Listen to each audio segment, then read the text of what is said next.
अस्सलामुअलैकुम, welcome back to C S S Nexus. और आज हम जीएसए का एक क्वेश्चन डिस्कस करने जा रहे हैं, तो चलिए शुरू करते हैं।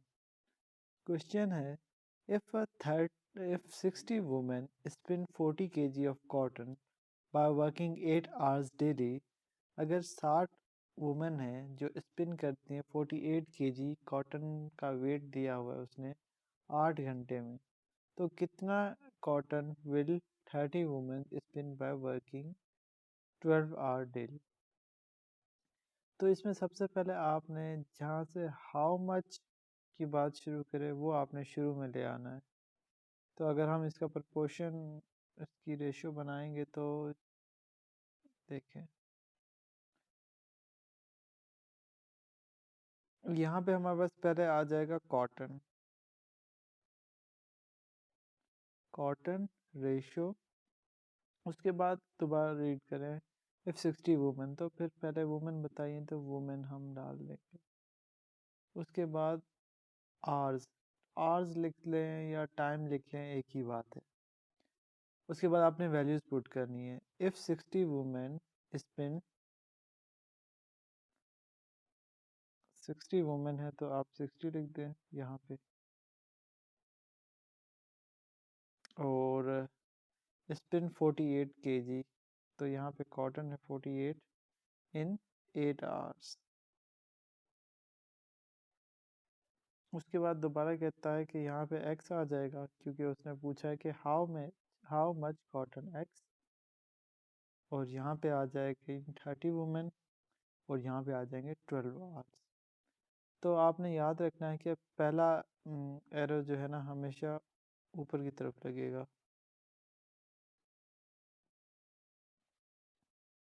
ठीक है, पहला एरो ऊपर की तरफ लगेगा। अब अगर आप बताएं वुमेन ज़्यादा बढ़ा लेंगे हम, तो कॉटन की क्वांटिटी भी ज़्यादा हो जाएगी, और वुमेन कम कर लेंगे तो कॉटन की क्वांटिटी भी कम हो जाएगी। तो ये भी एक डायरेक्ट रिलेशन है। उसके बाद अगर आप टाइम ज़्यादा दे देंगे तो कॉटन ज़्यादा हम जो है ना स्पिन करें सकते हैं, और अगर टाइम कम होगा तो कम कॉटन स्पिन कर सकते हैं। तो ये भी डायरेक्ट रिलेशन हो जाएगा आपका। आपने नंबर्स को नहीं बल्कि इन पैरामीटर्स को कंपेयर करना है कि इनका क्या इफ़ेक्ट हो रहा है। तो अब हम कैलकुलेट करेंगे, तो जो दुम वाली साइड होती है वो ऊपर आ जाती है, मतलब एक्स ऊपर आ जाएगा, 48 नीचे आ जाएगा। इक्वल का साइन लगाएंगे, अब दुम वाली साइड पे 30 है, टेल पे तो 30 ऊपर आ जाएगा और नीचे आ जाएगा 60, मल्टीप्लाई बाय 12 डिवाइडेड बाय 8। इसको फर्दर अगर हम सॉल्व करेंगे तो ज़ीरो ज़ीरो ज़ीरो से कैंसिल हो जाएगा। 3 1 द 3, 3 2 द 6, 2 1 द 2, 2 6 द 12। ठीक है, अब यहाँ पे आ जाएगा x is equal to 6/8 multiply by 48। इसको आप 2 के टेबल पे अगर कटिंग करें तो आ जाएगा 2 3 द 6, 2 4 द 8। अब 4 के टेबल पे 4 1 द 4, 4 1 द 4, 4 2 द 8। अब आपने 3 को मल्टीप्लाई करा देना है 12 के साथ। तो जब आप 3 को मल्टीप्लाई करा देंगे 12 के साथ, तो x इज इक्वल टू 3 2 द 6, 3 1 द 3, 36 kg ऑफ कॉटन। तो ये था हमारा रिक्वायर्ड आंसर, और 36 kg ऑफ कॉटन। दोबारा आपको एक रीकैप दे देता हूँ। क्वेश्चन था, if 60 women spin 48 kg of cotton by working 8 hours daily, how much cotton will 30 women spin by working 12 hours daily? तो हमने सेकंड पार्ट से शुरू करना होता है। हाउ मच वाले पार्ट से वो हमने सबसे पहले लिखना होता है।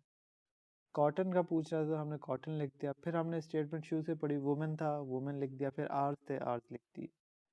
तो फिर आपने जब स्टेटमेंट पुट कर दी, वैल्यूज पुट कर दी उनमें, उसके बाद जो है अब हमने देखा कि लेफ़्ट जो अननोन होती है ना उसकी तरफ ऊपर की तरफ हमेशा एरो लगता है। उसके बाद हमने कंपेयर किया कि अगर वुमेन्स बढ़ जाएंगी तो कॉटन भी ज़्यादा स्पिन करेंगी, वुमेन्स कम हो जाएंगी तो कॉटन भी कम स्पिन होंगी। एक चीज़ बढ़ रही है तो दूसरी चीज़ भी बढ़ रही है, एक चीज़ कम हो रही है तो दूसरी चीज़ भी कम हो रही है।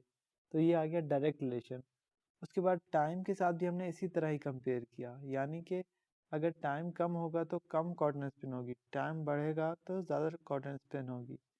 तो ये भी डायरेक्ट रिलेशन है। फिर जो टेल वाली साइड होती है वो ऊपर आ जाती है। इस केस में आप देखें एक्स टेल वाली साइड पे था तो एक्स ऊपर चला गया, 48 नीचे आ गया। 30 टेल वाली साइड पे था तो 30 ऊपर चला गया, 60 नीचे आ गया। और 12 टेल वाली साइड पे था, 12 ऊपर चला गया, 8 नीचे आ गया। फिर ये कैंसिलेशन हमने की और एट द एंड हमारे पास 36 kg ऑफ कॉटन आंसर आया। Thank you for watching this video. मिलते हैं एक नई वीडियो के साथ, तब तक के लिए अल्लाह हाफिज़।